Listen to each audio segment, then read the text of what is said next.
Siko kwenye upande wa kuchallenge tamko lililotolewa, lakini mimi kama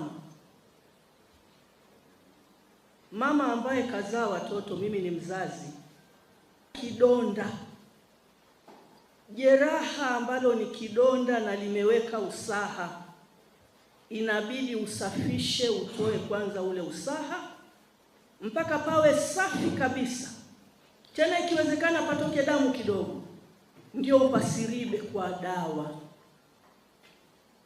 Kama kweli tuna nia, tuache tamko. Mwenyekiti, tumesema tamko letu, na ilikuwa ni muda, ingebidi tamko hilo limetolewa, lakini hata sasa hatujachelewa, ni muda mwafaka.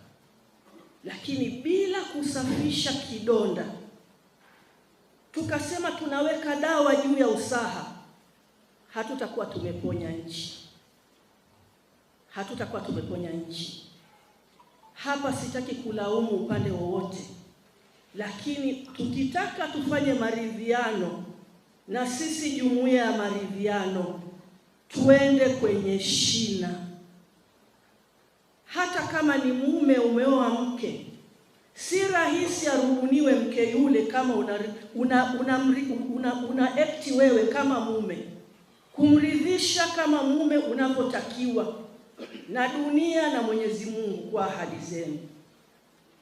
Kuna watu ambao wana malalamiko yao, msemaji aliyepita amesema hapa, bila kuwasikiliza kwa kituo, hata kama ni ya uenda wazimu, lakini wana haki ya kusikilizwa. Tukawasikiliza na sisi wakatusikiliza, hapo tunaweza tukapata mwafaka mzuri tu. Mimi nimezika watoto wawili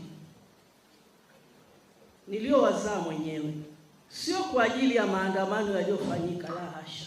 Najua uchungu wa mzazi kuzika mtoto. Tunataka sisi wazazi tuzikwe na watoto wetu.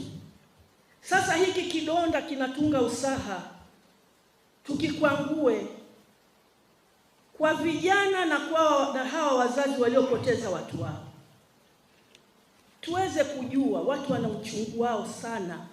Je, tunasema tutibu, tunasema tuwe na siku 3 za maombi, sawa, Mwenyezi Mungu anayapokea, lakini pia ametupa akili na utashi.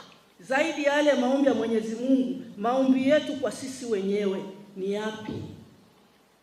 Ni kukutana, hata kama itakuwa ni kwa wilaya au ni kwa kata,